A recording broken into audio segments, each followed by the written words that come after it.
제81회 장비는 형의 원수를 급히 갚으려다 해를 입고 현덕은 아우의 한을 풀고자 군사를 일으키다.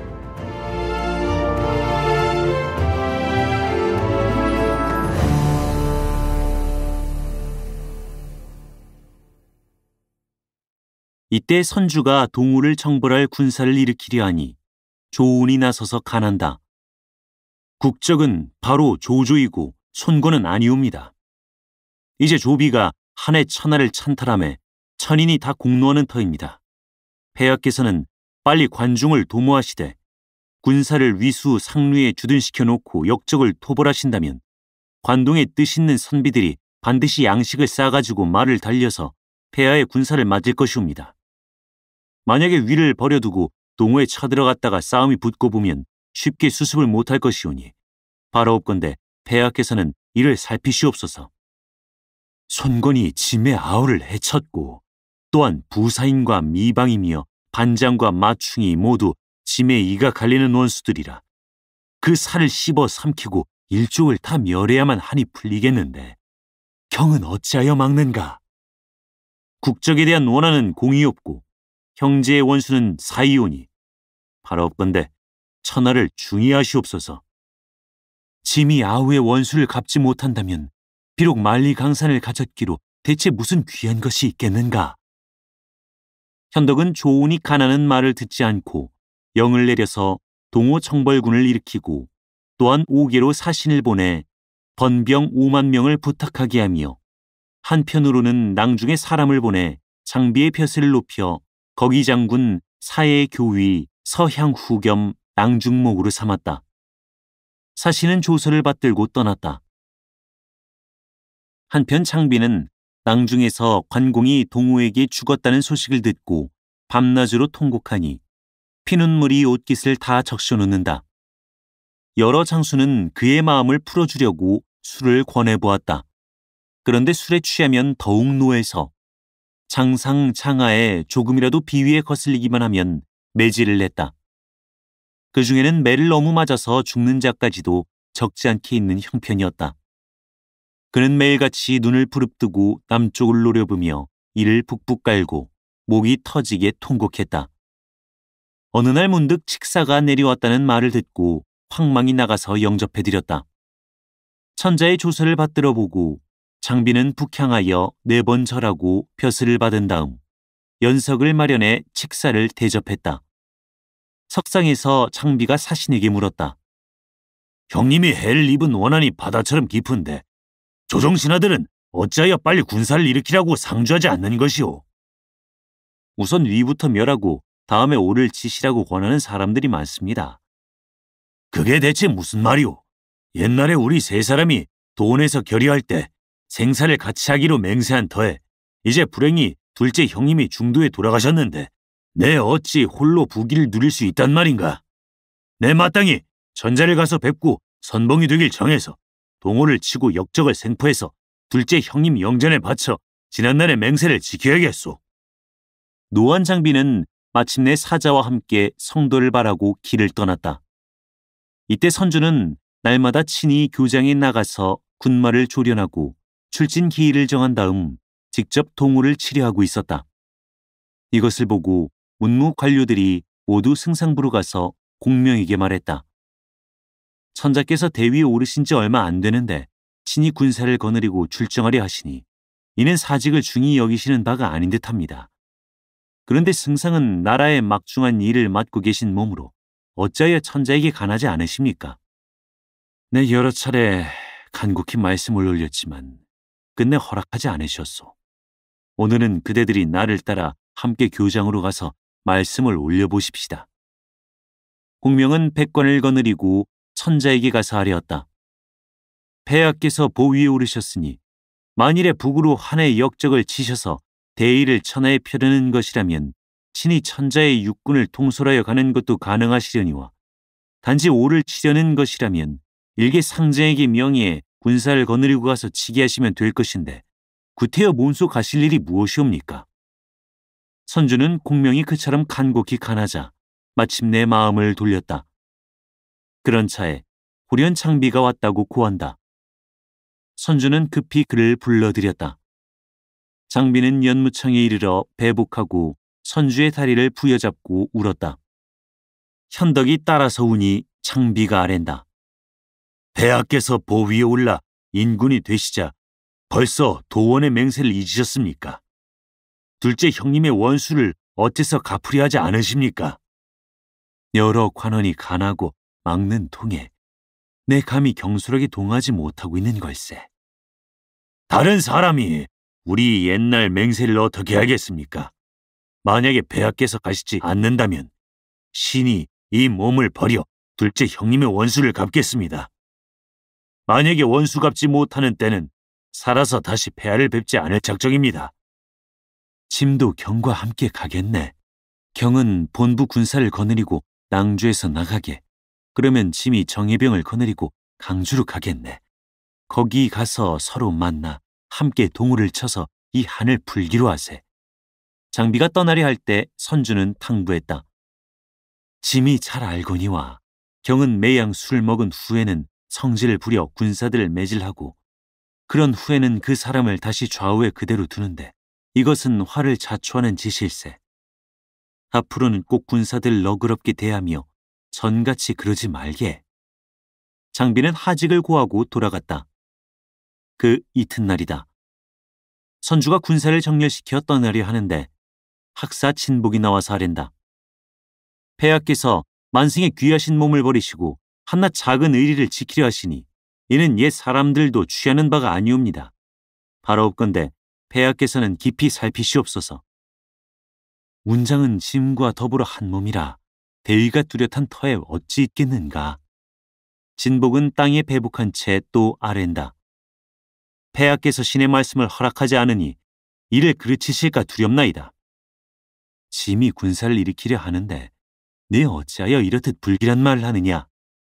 선주는 대로하여 꾸짖으며 좌우무사에게 그를 끌어내 목을 치라 한다. 그러나 진복은 조금도 동요하지 않고 선주를 돌아보고 웃는 얼굴로 다시 가난다. 신은 죽는다고 해도 한될 것이 없사옵니다만 이제 막 이륙해 놓으신 기업이 다시 전복되고 말 일이 진실로 애석하오이다. 여러 관원이 모두 나서서 진복을 위하여 용서를 빌자 선주는 분부했다. 그럼 잠시 옥에 가도 돌아. 짐이 원수를 갚고 돌아와서 다시 처분을 내리겠다. 이 소식을 듣자 진복을 구하려고 공명이 즉시 표문을 올렸다. 그 내용은 다음과 같았다. 신 제갈량 등이 절절히 삼가 아랩니다. 동호 역적의 간율한 꾀에 마침내 형주가 그 손에 넘어가고 장성을 두와 우 사이에 떨어뜨리며 하늘의 기둥을 초땅에서 꺾어 놓았으니 이 애통함이야 실로 잊을 길이 없사옵니다. 그러나 한해 국주를 옮겨놓은 것을 생각하오면 그 죄가 조조에게서 비롯되었사오며 유씨 종사를 끊어놓은 그 허물이 손군에게 있는 것은 아니옵니다. 가만히 헤아려 보매 역적 위만 없애고 보면 동호는 복종하리니 바라옵건대 폐하께서 부디 진복의 금속 같은 말씀을 받아들이시고 군사들의 힘을 기르셔서 달리 좋은 계책을 세우면 사직에 이만한 다행이 없겠고 천하에도 심히 다행한 일일 듯하나이다. 선주는 표문을 읽더니 땅에 내던지며 짐은 이미 뜻을 결단한즉 다시 가나려 하지 마시오 하고 말하며 승상 제갈량에게 명하여 태자를 보호해서 양천을 굳게 지키게 하며 표기장군 마초와 그의 동생 마대로는 진복장군 위원을 도와 한중을 지켜 위병을 막게 하고 호위장군 조운으로 후웅을 삼되 겸하여 양초를 총독하게 하고 황건과 정기는 참모로 삼고 마량과 진지는 문서를 맡아보게 하며 황충은 선봉으로 삼고 풍습과 장남을 부장으로 삼으며 부동과 장익은 중군 호위로 삼고 조윤과 요순을 후군으로 삼으니 천중의 장수들만 수백 명의 5개의 손 번장들과 그 군사까지 합하면 모두 75만 명에 이르렀다. 마침내 장무 원년 7월 병인일로 날을 잡아 출병하기로 했다. 한편 창비는 낭중으로 돌아오자 곧 군중의 영을 내려 사흘 내로 흰 깃발과 흰 갑옷을 장만하여 삼군이 상복을 입고 동호를 치러 가라고 했다. 다음 날 장하의 하급 장수 범강과 장달이 장중으로 들어와 아뢰었다. 흰 깃발과 흰 갑옷은 쉽게 마련할 수 없소이다. 기한을 좀 늦춰주셔야만 합니다. 내가 원수를 갚기 급해서 당장 내일로 역적 있는 곳에 이르지 못한 게 한인데 너희들은 가민의 장령을 어기려 든단 말이냐. 대로한 장비는 무사를 꾸짖어 그들을 나무에 붙들어 묶은 다음 채찍으로 50대씩 치게 하고 매질이 끝나자 손을 들어 그들을 가리키며 호령했다. 내일로 모든 것을 완비하도록 해라. 만약에 기한을 어기면 너희 두 놈을 죽여 본보기로 삼으리라. 두 사람은 어찌나 지독하게 맞았는지 입으로 피를 토했다. 그들은 영체로 돌아와 의논했다. 범강이 먼저 입을 열었다. 오늘 이처럼 형벌을 받았는데 무슨 수로 그걸 다 장만한단 말인가. 그놈 천성이 사납기 불같아서 만약에 내일 완비하지 못하는 날이면 자네나 나나 그놈 손에 죽고만 해. 그놈 손에 우리가 죽기 전에 차라리 우리 손으로 그놈을 죽여버리도록 하세. 장달이 대답했다. 그러하나 그 앞으로 가까이 갈 수 없는 것을 어쩌나. 우리 둘이 죽지 않을 운수라면 그가 술에 대취해서 침상에 쓰러져 잘 것이고 우리가 죽을 운수라면 그가 술에 취하지 않을 걸세. 이렇게 그들 사이에 의논이 청해졌다. 한편 장비는 장중에서 심사가 어수선하고 불안하여 수하장수를 보고 물었다. 지금 내가 가슴이 두근거리고 몸이 떨려서 앉으나 누우나 불안해서 견딜 수 없구나. 이것이 대체 무슨 까닭이냐. 군우께서 돌아가신 관공을 생각하시기 때문에 그러신 것이옵니다. 장비는 수하장수의 말을 듣자 사람을 시켜 술을 가져오라 하여 그와 함께 마시고 저도 모르게 대취해서 장중에 누워버렸다. 범강과 장달 두 도적이 이 소식을 탐지해 초경쯤에서 각기 탄도를 몸에 지니고 몰래 장중으로 들어가는데 거짓으로 기밀사항이 있어 아래로 왔다 말하고 침상 앞까지 갔다. 그런데 장비에게는 원래 눈을 뜨고 자는 버릇이 있는 터라 그날 밤에도 누워 자면서 수염을 곤두세우고 두 눈을 뜨고 있었다. 두 도적은 그것을 보자 겁이 나서 손을 쓰지 못하다가 우레 같은 코 고는 소리를 듣고서야 앞으로 다가가서 단도를 들어 그 배를 푹 찔렀다. 장비는 외마디 소리를 크게 지르고 그 자리에서 죽고 말았다. 그때 그의 나이 55세이다. 후세 사람이 시를 지어서 그를 탄식했다. 일찍이 안희현에서 도구를 매질했고 황건적 소탕에서 한조 위에 공을 세웠네. 호래관 위에서 크게 떨친 그의 위명. 장판교의 호통소리 강물도 거슬러 흘렀네. 어만을 의리로 놓아주어 촉당을 안무하고 장압을 지혜로 속여 한중을 평정했네. 동호를 치려다가 몸이 먼저 갔구나. 낭중에 한이 남아 가을 풀만 우거졌네. 두 도적은 장비의 수급을 베고 그 길로 군사 수십 명을 데리고 밤도와 동호를 바라고 도망쳤다.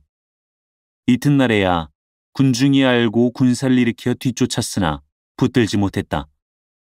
이때 부장 오반이 앞서 형주의 선주를 뵈러 갔다가 선주에 의해 등용되고 아문장이 되어 장비를 도와 낭중을 지키고 있었다. 오반은 즉시 표문을 써서 장비의 죽음을 천자에게 주달한 다음 장비의 맏아들 장포로 하여금 관곽을 갖추어 장비의 시신을 모시게 하고 둘째 아들 장소로 하여금 낭중을 지키게 하며 장포에게 몸소 올라가 천자에게 고하라 했다. 그때 선주는 길이를 택해 출사했는데 대소 관료들이 모두 공명을 따라 심리밖까지 배웅하고 돌아왔었다. 공명은 성도로 돌아오자 마음이 울울하여 여러 관원을 돌아보고 말했다. 법효직이 살아있었더라면 주상을 동으로 가시게 하지 않았으련만. 한편 선주는 그날 밤 가슴이 두근거리고 살이 떨려 자리에 누워서도 불안해 잠을 이루지 못하고 장막 밖으로 나왔다. 하늘을 우러러 천문을 보고 있으려니 크기가 한 말만한 서북 쪽의 별 하나가 홀연 땅에 떨어진다. 선주는 심히 의심스러워서 그 밤으로 사람을 공명에게 보내 물었다. 공명으로부터 필연 상장 하나를 잃었사오니 사흘 안에 놀라운 소식이 있을 것입니다. 라고 하는 회답이 왔다. 선주는 군사를 그 자리에 머물게 하며 동하지 않았다. 그러자 측근 신하가 들어와 아랜다. 낭중에서 장 장군의 부장 우반이 사람을 보내서 표문을 올렸사옵니다. 선주는 발을 구르며 소리쳤다. 아이고, 셋째 아우가 죽은 것이로구나. 급히 표문을 보니 과연 장비가 죽었다는 흉보였다. 선주는 통곡하며 그 자리에서 기절했다가 여러 관원의 구호를 받고서야 깨어났다. 이튿날 한때의 군마가 질풍같이 들어온다는 보고가 들어왔다. 선주가 영체에서 나와 그쪽을 바라보는데 이윽고 흰 점포를 입고 은빛 갑옷을 입은 한 젊은 장군이 말에서 뛰어내려 땅에 부복하며 그대로 통곡한다. 그는 장포였다. 범강과 장달놈이 신의 아비를 살해한 뒤 수급을 가지고 동으로 가버렸사옵니다. 선주가 너무나 애통하여 식음을 전폐하니 여러 신하가 나서서 간했다. 폐하께서 바야흐로 2분 나홀을 위해 원수를 갚으려 하시면서 어찌하여 용체를 상하게 하시나이까. 그제야 선주는 마지못해 수절을 들었고 장포에게 물었다. 내가 오반과 더불어 본부 군마를 거느리고 선봉이 되어 내 부친의 원수를 갚아보겠는가. 나라와 아비를 위해서라면 10,000번 죽사온데도 사양하지 않을 것입니다. 선주가 장포의 대답을 듣고 바야흐로 그를 보내 기병하게 하려는데 또 고하는 말이 군사 한 대가 질풍같이 달려오고 있단다. 선주는 측근 신하를 시켜 알아오라고 했다. 얼마 지나지 않아 한 신하가 젊은 장군을 데리고 들어왔는데 역시 흰 점포에 은빛 갑옷을 입은 젊은 장수가 영치 안에 들어서자 땅에 부복하며 통곡한다. 선주가 보니 관응이다. 선주는 관응을 보자 불현듯 관공 생각을 하고 다시 목 놓아 통곡했다. 모든 관원이 여러 말로 권했으나 선주는 짐이 한낱 벼슬 없는 포위로 있을 때 관우, 장비와 더불어 의를 맺고 생사를 함께하자 맹세했다. 오늘날 짐이 천자가 되어 2 아우와 더불어 부귀를 누리려던 차였는데 불행히도 모두 비명에 죽고 말았도다. 이제 2 조카를 보매 어찌 창자가 끊어지지 않으리. 하며 말을 마치자 또 통곡한다. 2분 소장군은 잠시 물러가 폐하로 하여금 용체를 쉬게 하시오. 하고 여러 관원이 말하며 측근의 신하도 폐하께서 연세가 60순을 지나셨으니 과도히 애통하심이 좋지 않으신 듯 하나이다. 라고 했으나 선주는 2 아우가 모두 죽었거늘 짐이 어찌 혼자 살리오. 하더니 머리를 땅에 부딪히며 통곡한다. 여러 관원은 의논했다. 이제 천자께서 저렇듯 번뇌하시니 장차 어떻게 풀어드려야 좋단 말이오. 마량은 주상께서 친히 대병을 통솔하시고 동호를 치러하는 터에 종일 슬퍼하시는 것이 군사에도 이로울 것이 없소. 하고 말했다. 진진이 내 들음에 성도 청성산 서쪽에 한 은자가 있는데 성은 이요 이름은 의라 세상에서 전하는 말이 이 노인의 나이가 이미 300여 세라 하며 능히 사람의 생사와 기륭을 아는 당세의 신선이라 하더이다. 천자께 아래여 이 노인을 불러다가 한번 기륭을 물어보는 것이 어떠할까 합니다. 그것이 우리가 말씀을 올리는 것보다 나을 것 같소이다. 하고 말해서 그들은 들어가 선주에게 진진의 말을 아뢰었다. 선주는 그 말을 조차 진진을 시켜서 조서를 받들고 청성산에 가서 그 노인을 불러오게 했다. 진진이 밤도와 청성에 이르러 그곳 사람으로 길을 인도하게 하고 산골짜기로 깊이 들어가서 멀리 선장을 바라보니 맑은 구름이 은은하게 들이우고 상서로운 구름이 서려 있는 것이 인간 세상과는 달랐다. 호련 통자 하나가 절하고 맞으며 물었다. 저기 오시는 분이 진욕이 어른 아니십니까? 진진은 크게 놀랐다. 선동이 내 이름을 어떻게 아는가? 사부님께서 어제 말씀하셨어요. 오늘 반드시 황제의 부르심이 있을 것인데 사자는 필시 진육이라 하셨지요. 참말로 신선이다. 사람들 말이 허황한 게 아니었구나. 진육이는 동자와 더불어 선장으로 들어가 이의를 만나 선자의 부르심을 전했다. 그런데 이의가 늙었다는 핑계를 대며 가지 않으려 했다. 황제께서 급히 선홍을 만나보려 하시니 한번 가보십시오. 진진이 제삼 간청하자 이의가 따라 나섰다. 어영이 이르러 황제를 뵈는데 선주가 보매 이의는 동안 학발에 눈은 파랗고 눈동자가 반짝반짝 빛나며 몸은 늙은 잣나무처럼 꼿꼿해 분명히 이인임을 짐작하고 정중히 맞아들였다. 노부는 한낱 산중에 촌늙은이라 배운 것이 없고 아는 것이 없사온데 폐하의 부르심을 받아왔으니 무슨 이르실 말씀이 있으시옵니까? 짐이 관우, 장비 두 아와 더불어 생사를 같이 하는 사귐을 맺은 지 30여 년이 되었소. 이제 두 아우가 해를 입었기로 친히 대군을 거느리고 나가서 원수를 갚으려 하나 기륭을 날 길이 없소. 그래서 선홍이 깊고 오묘한 이치에 통달하여 훤히 아신다는 말을 들은 지 오래니 가르침을 받자는 것이오. 이는 다 전수라 노부는 알 바가 아니옵니다. 이의는 이렇게 말했으나 선주가 알려달라고 제삼 청함으로 마침내 종이와 붓을 달라고 해서 병마와 기계를 40여 장이나 그리더니 다 그리고 나자 곤모조리 찢어버리는 것이다. 그러고는 다시 큰 사람 하나가 땅 위에 번듯이 누워있고 그 곁에서 한 사람이 땅을 파고 묻는 그림을 그리고서 그 위에 흰 백자를 커다랗게 써놓더니 땅에 머리를 대고 절을 하고는 돌아가 버렸다. 선주는 마음이 좋지 않아 신하들을 돌아보고 미친 늙은이로군. 믿을 것이 못되리로다.